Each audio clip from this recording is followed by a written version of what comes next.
Most people's seasonal depression happens in the winter. Mine happens in the summer. We are not the same. So, for the past 2 summers, and I really, really don't want this to be a third one, my whole family has been the cause of me not being able to go out and truly enjoy a summer. I feel like at this point, it's kind of relatable to a lot of people, especially if you clicked on this video because the thumbnail caught your name, the title caught your name, but this is not going to be a sob story. I'm not going to recap any of the specific ways that I've been stopped from enjoying every single May to October of my life. If you want to hear that type of conversation, because these YouTube videos are just an extra touch to my feed, I'll leave the podcast episodes linked to the description. Like I said, this is not going to be a sob story. Just know that I've never had a summer I enjoyed.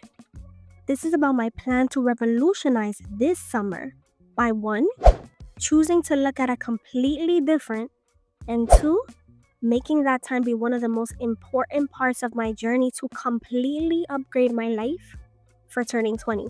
Now, when you had a plan, a goal, or something you expected to happen and it hasn't worked out time and time and time again, that makes you emotionally tired. It's harder each time to keep having hope.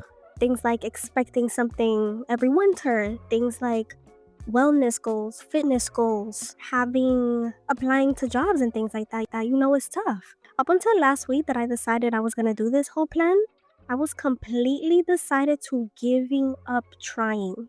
It wasn't until 2023, as a 17-year-old, that I finally had true hope that things were going to change for me.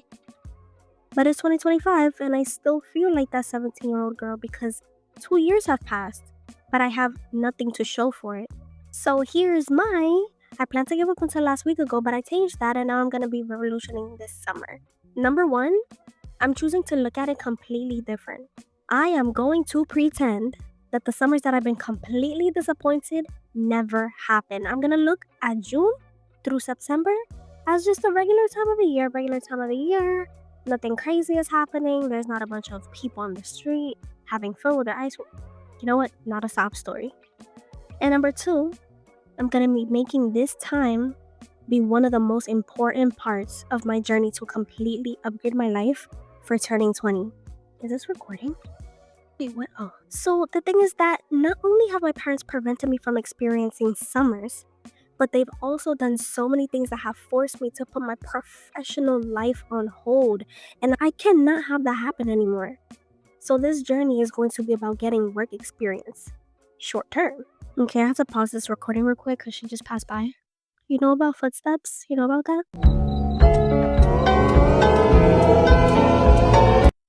And long term, I actually want to stack it all up. I want to stack it all up to make it possible for me to move out next year. I hate saying that. I cannot believe that that is literally the solution. I hate that, but unfortunately, that's going to give me everything I want. So yeah, that's my plan. I know this is going to take a lot of discipline and emotional maturity. I'm not someone who's planning to go 180 in a week. For months, I've already been sharpening my skills, submitting my resumes, I redid my portfolio.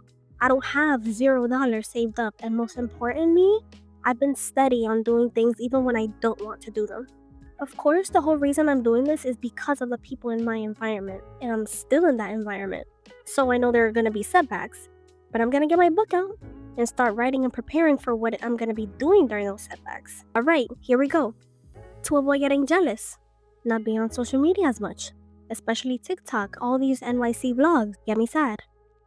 To avoid being sad in my bag, all these sessions of bed rotting, unproductive days, keeping myself busy from the morning, starting in the morning. Even the little tasks are super great. I've been using this method and it's been working amazing. When I want to give up, knowing I don't want to be in the position where I finally have time when I want to give up, knowing that I don't want to be in the position where I finally have time opportunities in 2026, but I don't have the money to truly enjoy them, will get me right back to working. One hard one, is feeling like I'm working hard to have all these things, but I'm not going to have anyone to share it with. And of course, we don't know the future, but I guess I'm going to help that sad feeling by hoping that eventually I'll meet people that I can share these experiences with, materialistic and non-materialistic. So yeah, I really want this to be the last summer I go 100% unsatisfied. I would elaborate more, but I feel like the situation is too specific to just a tiny group of people. Maybe I said it all. I feel like the only thing I could have elaborated on more would have been the feelings and the progression of the feelings of being a young adult disappointed time and time again at the same time every year. But if you want to listen to more of that, podcast link below. Peace.